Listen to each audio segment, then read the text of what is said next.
ഷാരോൺ വധക്കേസിലെ നിർണായകമായ ഒരു വഴിത്തിരിവുണ്ടാക്കിയതാണ് സജിൻ. എന്താ പറയുക, ഈ ഒരു കേസിൽ സംശയം തോന്നാൻ കാരണം അന്ന് ഹോസ്പിറ്റലിലായിരുന്ന സമയത്ത് ചേട്ടൻ എന്നോട് പറഞ്ഞത് കൂട്ടി പിടിച്ചെന്നൊക്കെയാണ്. നമ്മളതില് സാറ്റിസ്ഫാക്ഷൻ ആയിരുന്നില്ല.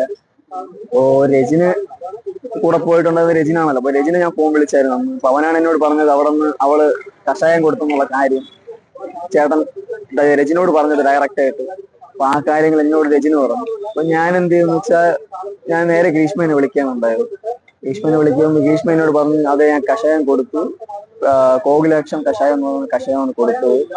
അതിനുശേഷം ആ കയ്പ് മാറാൻ വേണ്ടിയിട്ട് ഒരു പ്രോട്ടീൻ കൊടുത്തു, ഒരു മാസാമറിന് കൂട്ടി കൊടുത്തെന്ന് പറഞ്ഞു. അപ്പോൾ ഞാൻ ചോദിച്ചു ശരി കോകിലക്ഷം കഷായം അതിന്റെ ഒരു ബോട്ടിലിന്റെ ഒരു ഫോട്ടോ അയച്ചു തരൂ. അല്ല ആദ്യം എൻ്റെ ഒരു പേര് പറഞ്ഞില്ല, ഏത് കഷായമാണെന്ന് പേര് പറഞ്ഞില്ല. ഞാൻ ചോദിച്ചു അതിന്റെ ഒരു ബോട്ടിലിന്റെ ഫോട്ടോയോ അങ്ങനെ എന്തെങ്കിലും ഉണ്ടോ എന്ന് ചോദിച്ചു. എനിക്ക് അയച്ചു തരാൻ പറഞ്ഞു. അപ്പൊ അങ്ങനെ അയച്ചു തന്നത് കോകിലാക്ഷൻ കഷായം എന്ന് പറയുന്ന ഒരു ഫോട്ടോയാണ്. പക്ഷെ അത് ഗൂഗിളിൽ നിന്ന് എടുത്തൊരു സ്ക്രീൻഷോട്ട് ആയിരുന്നു. ഞാൻ ചോദിച്ചത് ലൈവ് ആയിരുന്നു, ലൈവ് ഫോട്ടോ എനിക്ക് വേണ്ടതെന്ന്. അപ്പൊ അയച്ചത് പറയുന്നതും അയക്കുന്നതും കണ്ടപ്പോൾ നമുക്ക് മനസ്സിലായി കള്ളത്തരമാണ് പറയുന്നത്. അപ്പൊ അവിടെ നിന്നാണ് നമുക്ക് സംശയം തോന്നി തുടങ്ങിയത്.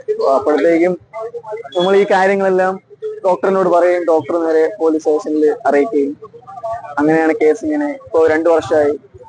ഇന്ന് തിങ്കളാഴ്ച വിധിയാണ് ഈ കേസിന്റെ. സോ അതിനുവേണ്ടി വെയിക്കുന്നു.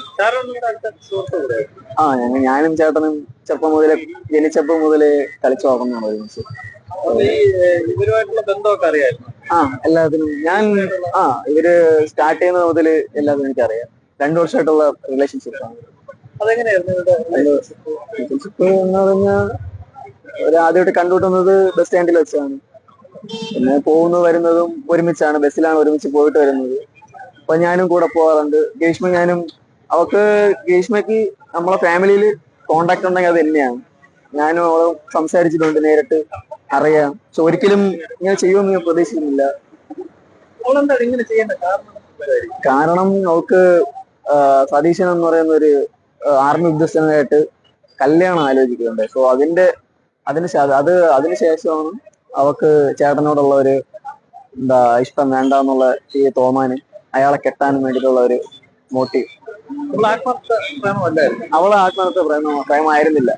ചേട്ടന്റെ വിഷയം ആത്മാർത്ഥ പ്രേമമായിരുന്നു. കാരണം മരണക്കിടക്കയിൽ പോലും ചേട്ടൻ അവസാനം പോലും സമ്മതിച്ചിട്ടില്ല, പറഞ്ഞില്ല അവളെ. പക്ഷെ മരിക്കും എന്നുള്ള ഒരു ഉറപ്പിന്റെ പുറത്ത് മാത്രമാണ് ചേട്ടൻ വലിയച്ഛനോട് ഈ കാര്യം പറഞ്ഞിട്ടുണ്ടായിരുന്നു. അന്ന് ക്ലീനിങ് ചെയ്യാൻ വേണ്ടി വലിയച്ഛൻ ഉള്ളിൽ കയറിയപ്പോഴത്തേക്കും വലിയച്ഛനോട് ചേട്ടൻ പറഞ്ഞു, അതായത് ഷാരോൺ ചേട്ടന്റെ പപ്പ